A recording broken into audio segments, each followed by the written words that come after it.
Hey, good morning. Today we're going to walk through how to use a form in HighLevel, a Google Sheet, and the bulk create feature inside of Canva to fill out a template kind of like this on the right. Now, this is just a very quick template that we give our Hacking HighLevel members to come in and introduce themselves, but this could also be used for things like proposals, flyers that you're creating, any type of marketing materials. So just use your creativity on what you want to do with this. You really can make this just a consistent process in your business. It's going to cut down a lot of the time you have just copying, pasting, and pulling information into Canva, especially if you already have a template that you're using that's kind of pre-designed. So what we're going to start with is we're just going to look at what information I have in this template and what I need. And then I'm going to go ahead into HighLevel and create a form that kind of matches what these are. Now, I did have to do, like, these are bullets, so I did work fact 1, 2, 3. Full name is here. I did my life facts, favorite quote, and then I did have a headshot or photo upload. This will not be able to pull in the image using this, but it is going to give us a kind of quick link to be able to pull their image and put it in here if we want to do this for them. So just be mindful, it works best with text. Can't really do it with images, but you can at least collect the URL to that graphic. So once that is done, make sure you mark everything as required. Again, I just did these, so full name's a very standard field. These are all multi-lines. So if you want it to be a little bit shorter like this one, I did a single line, and then this is just a file upload. Update your button, and that really is step one. It's just creating the form that's going to kind of match the information you need to pull in the Canva template. You do not have to have your labels exactly the same. So these labels, if you need to title them something different so you know exactly where they go in the template, do that, but it doesn't have to be exact. Once we have that done, then we're going to pull all of those fields into the header of a blank Google Sheet. So you can see I have everything just kind of listed out here in my line row number 1. And again, this does not have to be exactly what you have the field called. Just make sure it's easy for you to understand when we're going to be mapping things into this template. Once we do that, we're going to go ahead then and build out our actual automation. So first step is number 1, title your automation. I don't want to say any workflow 3479251. Let's rename our workflow right away. It's going to keep you clear and organized on what's happening. So I just titled this form to Google Sheet, Canva bulk create.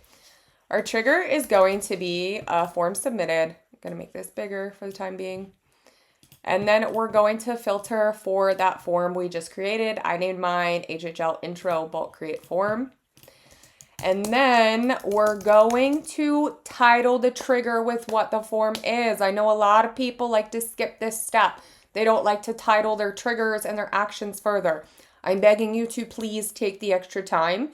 It's going to make your life, your contractors, your VAs, anyone that's coming in your system, it's going to make things so much easier to be able to understand what is actually happening inside of your workflows. Okay, so that's our trigger, just form submitted. Pick your form. Okay, and then next up, we're going to go ahead and pull in Google Sheets.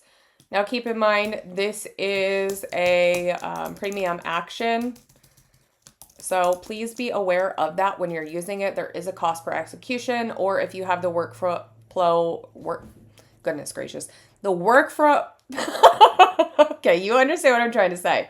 The premium package is like $10 a month, then you're good to go.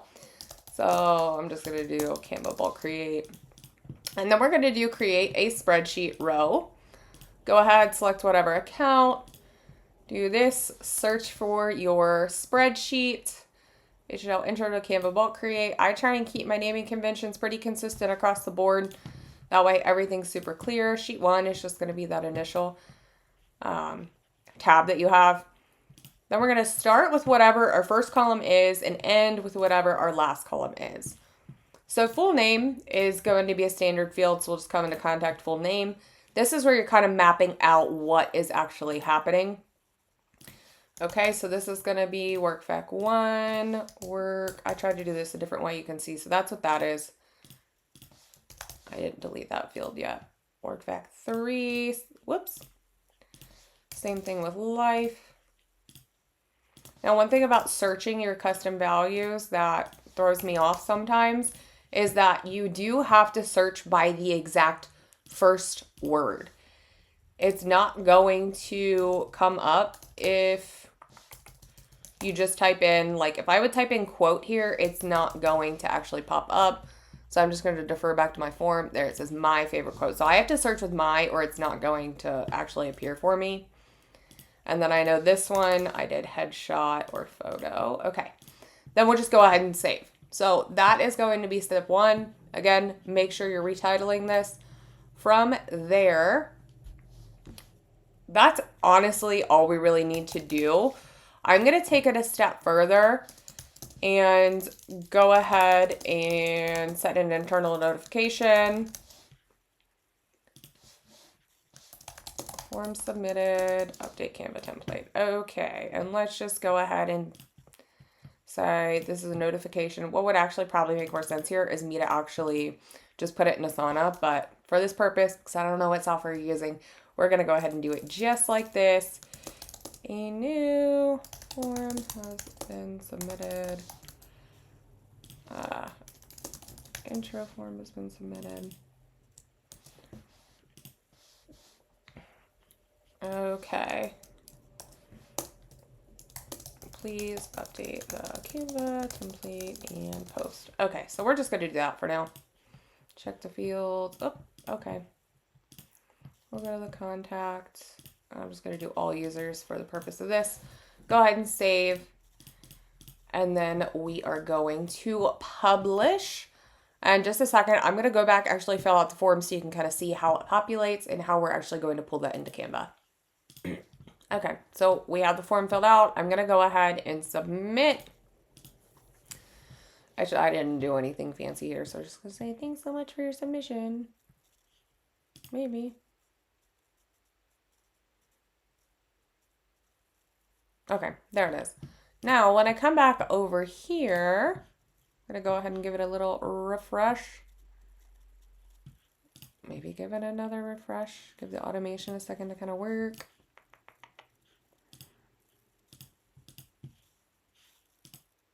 Taking a little longer than I anticipated.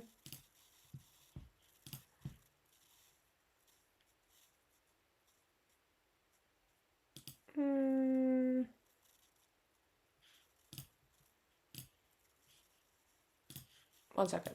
All right. Thanks for your patience. It wasn't issues. It wasn't letting me resubmit even though I have a lot of reentry on. Okay, so now you can see this kind of filled out all the way across. So then what we're going to do is go ahead in here to Canva, to your template, bulk create. And then you can see, I kind of already did this. So what you'll do is come in, pick your sheet, go ahead and do that, done. And then what it's going to allow you to do is you can select all the elements in here, and then you're going to come down and connect data and just select which row title in your header that you want to actually pull the information into. So for this one, I'd right click and go ahead and click work back one. This one, connect, it would be favorite quote. And then from there, we can go ahead and hit continue. Generate one design, and then it's going to come up one design created and saved. Go ahead and view. And from here, sometimes you will have to kind of just tweak the spacing depending on how long answers and stuff are. But for the most part, it's pretty good. And then if I want, I mean, I can always, this one, we did a awkward siblings photo shoot for my parents. So this is one of the pictures. But I can come in here and very quickly, normally lets me do it. I think it's too big right now. Hold on. Nope. Okay. Well, then you can save, obviously pop it over here and you're good to go. But one thing I need to let you know is that when you do bulk create in Canva, it's going to pull everything that you have in here. So I highly recommend when your VA, whoever's doing this is done, they go ahead and just clear out all the data other than this header so that you're always starting fresh and not creating a bunch of basically content that you don't need. So if you have any questions, let us know. We'll see you in the next one.